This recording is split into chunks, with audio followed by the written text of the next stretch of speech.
हम जैसे उन्होंने पहले बिरयानी कंज्यूम करी, फिर तरबूज कंज्यूम करा, तो जो एक चिकन, राइस और वाटरमेलन का कॉम्बिनेशन बना, तो क्या उससे भी कुछ खतरा पैदा हुआ होगा? देखो, चिकन भी, बिरयानी भी एक रिच सोर्स ऑफ इन्फेक्शन है।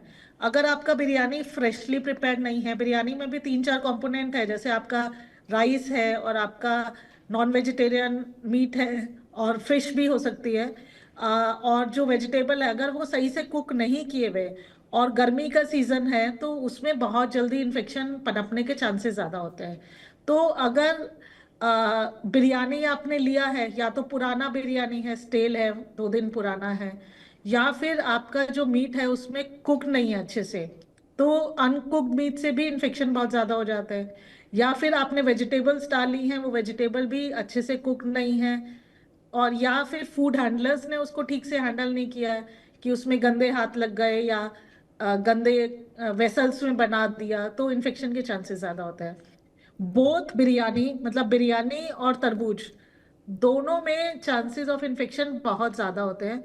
और दोनों टुगेदर, और दोनों अगर खराब होंगे तो बहुत ज्यादा टॉक्सिन रिलीज हो जाते हैं कई बारी। तो आई थिंक दोनों का कॉम्बिनेशन प्रोबेबली बहुत सही नहीं था। और हो सकता है दोनों ही चीजें में पॉइजन हो, फूड पॉइजनिंग हो, इन्फेक्टेड हो, जी। या हो सकता है किसी एक चीज में इन्फेक्शन हो और ज्यादा क्वांटिटी में हुआ हो।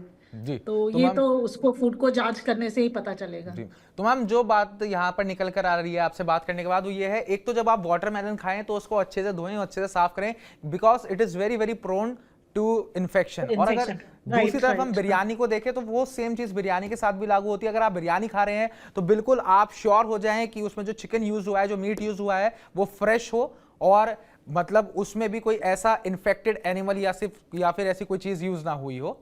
जी। तो यहाँ बिल्कुल पर, सही, बिल्कुल सही, हाँ। जी, तो यहां पर मैम हम देख सकते हैं कि दोनों में से ही कोई भी चीज विलन हो सकती है, चाहे वो फिर वाटरमेलन भी हो सकता है या चिकन भी हो सकता है। वेरी राइट, बिल्कुल ठीक है, ठीक कहा आपने। जी। बट मीट प्रोडक्ट से पर्टिकुलरली, क्योंकि समर का सीजन है, इन्फेक्शन है, और एनिमल्स भी इतने प्रोन टू इन्फेक्शन होते हैं जितने ह्यूमंस होते हैं। तो अगर आपका जो मीट है वो इन्फेक्टेड है, या मीट अच्छे से कुक नहीं है, या डिजीज्ड एनिमल का मीट है, या चिकन आपका वेल कुक नहीं है, या फिश वेल कुक नहीं है, तो सब चीजें मिला के इन्फेक्शन के चांसेस बहुत ज्यादा होते हैं। तो जी। कोई भी चीज खाएं, होममेड खाएं, घर में बनी हुई खाएं, और अच्छे से कुक करके खाएं और फ्रेश खाएं, क्योंकि सीजन ऐसा है, क्योंकि मौसम ऐसा है। तो ये है कि इन्फेक्शन के चांसेस, पुराना बना हुआ कोई बासी खाना बिल्कुल नहीं खाएं।